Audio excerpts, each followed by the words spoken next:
shares with the great Robert Aikman a gift for invoking a profound sense of disassociation from the world we think we know, pointing us toward a breach through which any number of unimaginable things might, and do, emerge.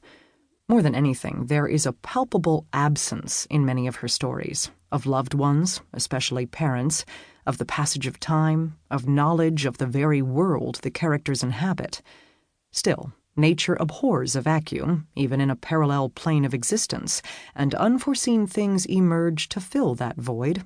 Reindeer Mountain, perhaps my favorite of all the stories collected here, is a tour de force of the uncanny. Who is Arvid Peakon may make you reluctant to ever pick up a telephone again, and Brita's Holiday Village reminds one how unsettling a resort in the off-season can be. The narrator of Cloudberry Jam recounts a conversation with the creature she has made in a tin can. "Why did you make me?" you said. "I made you so that I could love you," I said. Similarly, Karin Tidbeck has written these stories so that readers may love them. I certainly do, and I suspect you will too. Beatrice.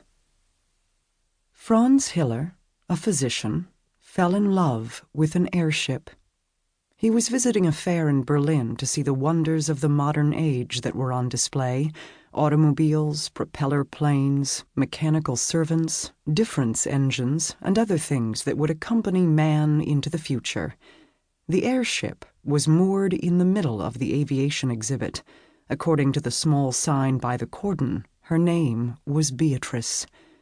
In contrast to the large commercial airships, Beatrice is built for a maximum of 2 passengers, an excellent choice for those who live far from public airship masts or do not wish to be crowded in with strangers.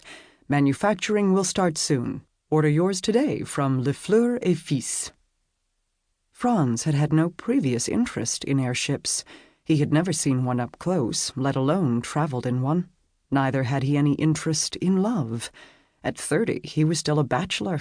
His prospects were good, but he had been profoundly disinterested in any potential wives his parents had presented to him. His mother was becoming more and more insistent, and sooner or later Franz would have to make up his mind. But then he found himself here, in Berlin, facing this airship. Beatrice, her name tolling like a bell. Franz couldn't stop looking at her.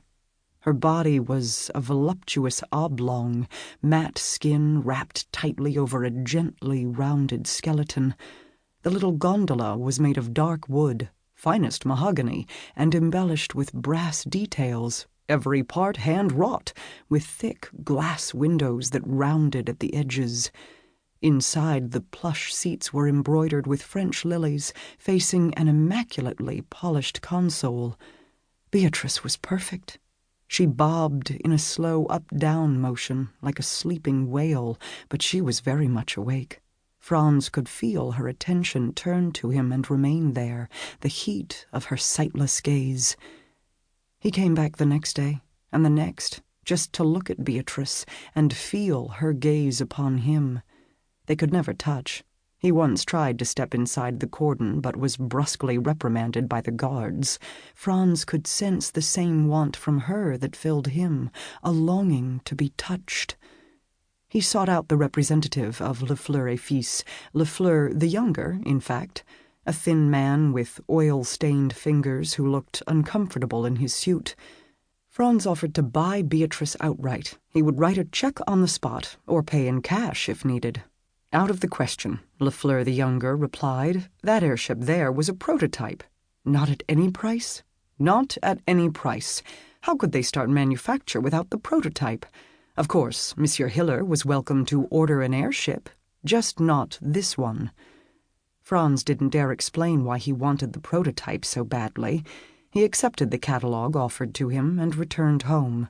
He thought of Beatrice while caressing her picture in the catalogue, her smooth skin, her little gondola. How he wanted to climb into her little gondola. After 2 weeks, the fair closed. Beatrice was taken home to Le Fleur et Fils' factory in Paris.